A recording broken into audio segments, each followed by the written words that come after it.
का बोझ, बेशुमार मुश्किलातों के नीचे दब जाती हैं लोग, पर मैं इन पर बात नहीं करूंगा। मैं यहाँ देखूंगा कि यहाँ एक लिखा है कि मेरे पास आओ मैं तुमको, इसमें मुझे एक शर्त नजर आई है, इसमें मुझे शर्त नजर आती है कि खुदा हमारे दरमियान एक शर्त रखता है, एक काम करने को कहता है वहां का, अगर तुम नहीं आते तो मैं भी नहीं करूंगा, जबकि वो सब कुछ करने की कुदरत रखते हैं। तो भी कहता तुम कुछ करोगे तो वो करेगा, वरना कुछ नहीं करेगा। कुछ आयतों में से जाएंगे और देखेंगे। मत्ती के इंजील में लिखा है, मांगो तो तुमको, अगर नहीं मांगेंगे, ढूंढो तो, अगर नहीं ढूंढेंगे तो खटखटाओ तो तुम्हारे लिए, अगर नहीं खोलेंगे, नहीं करेंगे तो वो भी नहीं खोलेगा। फिर क्या है, माफ करो तो तुम्हें, फिर क्या तौर पढ़ता हूँ मैं, यानी क्या है कि खुदावन के नजदीक जाओ तो वो तुम्हारे नजदीक, अगर हम नहीं जाते तो वो भी नहीं आएगा। इन सारी आयतों में एक शर्त नजर आती है, अगर हम कुछ नहीं करते तो वो भी कुछ नहीं करेगा, अगर हम कुछ करते हैं तो वो भी कुछ करेगा। यीशु मसीह जो बाप करना चाहता है वो बहुत बड़ा है, जो हम करना चाहते हैं वो बहुत कम है। अगर मैं अपनी निजात के मुतल्लिक, आपकी निजात के मुतल्लिक बयान करता हूँ कि आपको आज आपको निजात देना चाहते हैं, आपको निजात देना चाहते हैं, निजात देने वाले ने तो जान दी है, आपके लिए कितनी आसानी है बपतिस्मा लेना। आसानी है ना, छोटे से काम, आपको छोटा सा काम करना, बस में इतना बड़ा काम किया, आपको छोटा सा काम कर। ऐसे ही बपतिस्मा कोई निजात नहीं दे सकता, निजात तो यीशु के खून ने दी है, कुफार ने दी है, लेकिन एक शर्त रख दी गई है कि अगर तुम ये नहीं करते तो वो भी कुछ नहीं करेगा। इस आयत में हम अब दीद में जाके देखेंगे, अगर बाइबल कॉलेज में जाएं तो कई जगह ऐसा हुआ है, देखेंगे कि यीशु मसीह के दिनों में मुआज़े हुए, तालीमी सेशन हुए और खुदा ने अपनी कुदरत को दिखाया। उन्हीं दिनों में यीशु एक दिन गुजर रहे थे तो 10 कोढ़ी बैठे हुए थे, यीशु उनके पास से आगे बढ़ चुके हैं। क्या यीशु नहीं देखा कि ये कोढ़ी है? क्या यीशु नहीं जानता कि ये कोढ़ी है? यीशु जानता था, यीशु देखता था, वो दिलों को जानने वाला है, वो सब कुछ देखता था, वो द्वार से दूर भी देख सकता है, वो खुदावन है, वो देख सकता था। उन्होंने चिल्लाना शुरू किया, इब्ने दाऊद, खुदावंद हम पर रहम कर, खुदावंद हम पर रहम कर, खुदावंद मुझ पर, खुदावंद मुझ पर रहम कर, खुदावंद हम पर रहम कीजिए। जब उन्होंने चिल्लाना शुरू किया तो यीशु लौट कर वापस आते हैं, उनसे पूछते हैं तुम क्या चाहते हो कि मैं तुम्हारे लिए करूं? पहले नहीं पूछा। आज में यीशु का यही सवाल है हम सब पर कि तुम क्या चाहते हो कि मैं तुम्हारे लिए करूं? सब मेरे पास आओ। दुनिया में मुख्तलिफ कैटेगरी के लोग आए, मुबश्शिर आए, आलम आए, उस्ताद आए, पैगंबर आए, नबी आए, रसूल आए और दीगर हकीम तबीब आए, बहुत सारे लोग आए, गैर मज़हब के भी लोग आए। उन सब ने ये नहीं कहा, किसी ने चैलेंज से नहीं कहा, सब मेरे पास आओ मैं तुम यीशु ने कहा दो मेरे पास आओ, लंगड़ों मेरे पास आओ, कुचले हुए मेरे पास आओ, बेऔलादों को मेरे पास आओ, अंधों मेरे पास आओ, मुसीबतों में दबे हुए लोग मेरे पास आओ, वो जो दुख उठाते हैं वो मेरे पास आओ, तरह तरह के मुश्किलातों में घिरे हुए लोगों मेरे पास आओ। क्योंकि यीशु ने ऐलान किया था वो खोए हुए उनको ढूंढने और निजात देने आया। कोई परेशानियों में खो चुके हैं, कोई मुसीबतों में खो चुके हैं, कोई मिशनों में खो चुके हैं, कोई बीमारियों में खो चुके हैं, कोई दिगर मसाइल में खो चुके हैं, कोई दिलों में खो चुके हैं, मुश्किल तरीन हालात में खो चुके हैं। सबके लिए एक ही चैलेंज है, मेरे पास आओ मैं तुमको आराम दूंगा। अब देखना यह है, क्या यीशु मसीह उन्हें पहले शिफा नहीं दे सकते थे? नहीं दी है। हाँ, अभी भी काम पूरा नहीं हुआ। यीशु मसीह ने बोला क्या था, जाओ अपने तैंच कहनों को दिखाओ, जाओ अपने तैंच कहनों को दिखाओ। उन्होंने भागना शुरू कर दिया। वो जिस स्पीड से भाग रहे थे उसी स्पीड से उनके बदन से कोट जो था वो क्या हो रहा था, मैं बोला था मेरे अजीजों, हम जिस कदर स्पीड से खुदावंद के दिए गए ताकत को, कलाम को, काम को पूरा करते हैं, उसी स्पीड से हमारे बदनों में शफा सादर होती है या हम शफा पाते हैं। यीशु मसीह ने पहले उनको काम करने को दिया, जैसे उन्होंने काम को पूरा किया उनके बदनों से कौन जाता रहा। अगर मैं आपको एक और जगह लेकर जाऊँ तो बाइबल में लिखा है कि एक अंधा था, उसने भी देखा कि जीसस जा रहा है, उसने चलाना शुरू किया, खुदावंद मुझ पर रहम कर। बहुतों ने डांटा। जब हम यीशु के करीब आना चाहते हैं, बहुत सारी हालात, मुश्किलातें, इंसान, अबलीस, शैतान और तरह की बुतुहें हमें रोक हैं कि यीशु तक ना पहुंचे या इसकी आवाज यीशु के कान तक ना पहुंचे। उन्होंने चलाना शुरू किया और कहा खुदावंद वापस लौट गया। जिस संदेश के पास से यीशु पहले गुजर चुके थे फिर उसके पास लौट के आते हैं। यीशु चाहिए था यीशु एकदम उनकी आंखों को छूते और वो आंखें खुल जाती। पर बाइबल में तो कुछ और लिखा है, यीशु ने मिट्टी ली, उसकी आंखों पर लगाई और फिर कहा जाकर क्या धोले। क्या कहा सलूक में हौज में धोले। जैसे ही उसने खुदा के कलाम को शरत को कंप्लीट किया, पानी लिया, अपने मुंह पर मारा और उसी वक्त उसकी आंखें खुल गई। Praise the Lord. जब हम कलाम को पूरा करते हैं उसी वक्त बंधन टूट जाते हैं। अब हमें कुछ करने की जरूरत है।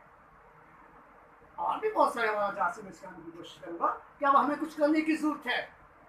बाइबल समय सिखाती है कि अब हमें भी कुछ करने की, अगर हम नहीं कुछ करते तो वो भी कुछ नहीं करते। क्या उसने अपना इकलौता बेटा बख्श दिया, वो बलिदान हो गया, कुर्बान हो गया, उसके मार करने से हमने शफा पाई, लेकिन बहुत ही आदमी शफा नहीं पा रहे। क्यों? इसलिए कि जो कुछ उसने आगे करने को फरमाया गया है वो नहीं करते। उसने कहा तू ईमान ला तो तेरा गुनाह जाकर पाएगा, तू मान ला तो तू शफा पाएगा। हमारे ईमान का शायद म्यार ही वो नहीं है। मैं टापक से मैं उठ जा रहा हूँ। हमारे ईमान का शायद म्यार ही वो नहीं। 4 किस्म के ईमान हैं। 4 किस्म के मसीहों के अंदर 4 किस्म के मसीह पाए जाते हैं। एक मसीह वो नजर आता है जिसे वो पता क्या कहता है, मैं वैसे मसीह में आवाज दूंगा ताकि आप अच्छे से समझें। एक मसीह एक वो शख्स है जो कहता है खुदावंद मेरी बेटी के मरने से पहले पहुंच, इसके अंदर ये ईमान है, अगर ये जाएगा हाथ रखेगा मेरी बेटी का तब दूर होगा और वो मरेगी नहीं।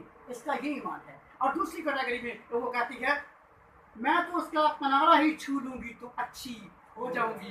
एक कहता है, एक को खुद कहता है मैं तेरे घर जाना चाहता हूँ, सूबेदार तो कहता है मैं तेरे घर जाना चाहता हूँ, और वो वक्त क्या कहता है यही से कह दिए तो मेरा नौकर अच्छा पाए। इन सारे लोगों के ईमान में मुझे फर्क नजर आ रहा है।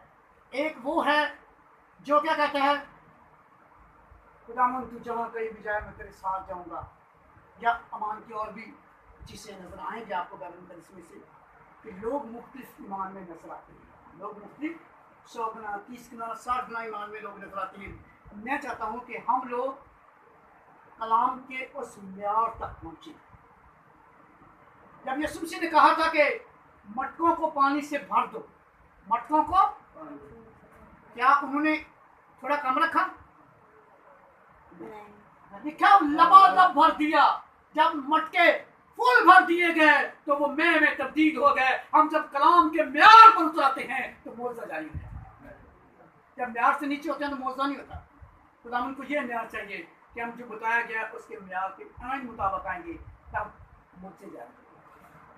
अब कुछ हमें करने की जरूरत है। अब कुछ अगर हम नहीं कुछ करते तो वो भी कुछ। खुदावंद ने कहा मेरे नजदीक आओ। अगर हम उसके नजदीक नहीं जाते तो वो हमारे नजदीक। दिया करो तो तुम्हें दिया, माफ करो तुम्हें माफ किया, रहम करो तुम पर रहम किया जाएगा। जिस पैमाने से तुम नापते उसी से नापा जाएगा। तो ये वक्त आ पहुंचा है कि जो तुम करोगे वैसा तुम्हारे साथ किया जाएगा। तुम नहीं करते तो तुम्हारे साथ नहीं किया जाएगा। तुम अच्छा करते हो अच्छा किया जाएगा, बुरा करते हो बुरा किया जाएगा। जो तुम करते हो तुम्हारे साथ वही किया जाएगा। अब कुछ हमें करने की जरूरत है। अच्छा लेना तो अच्छा करने की जरूरत है, ये बुरा लेना तो बुरा करने की। मसीहों को एक और बात बताना चाहता हूँ, अपनी भाइयों को बेटियों को और बात बताना चाहता हूँ। जो हम खुदा से पाना चाहते हैं वो हमें देना पड़ता है। हन्ना रात पाना चाहती थी, बात चाहती थी ना, तो सिलाज नहीं थी। उसने कहा खुदावंद मुझे फजल नरीना बख्शे तो मैं से खुदावंद के रसूल के दूंगा। तो खुदावंद ने उसे बेटा दिया, उससे बेटा मिला। जो कुछ हम चाहते हैं वो हमें खुदा को देना पड़ता है। अगर हम चाहते हैं हमें माफी मिले तो हमें दूसरों को माफ करना पड़ेगा। अगर हम चाहते हैं खुदा हम पर रहम करे तो हमें दूसरों पर रहम करना पड़ेगा। इसके लिए मैं आपको लेके जाऊंगा पीछे। नबियों के ज़माना में एलिया नबी के दिनों में काल पड़ा। काल का रीज़न क्या था? काल का रीज़न क्या था? काल का रीज़न क्या था? काल का रीज़न क्या था? काल का रीज़न क्या था? देखिए काल का रीज़न क्या था? काल का रीज़न क्या था? काल का रीज़न क्या था?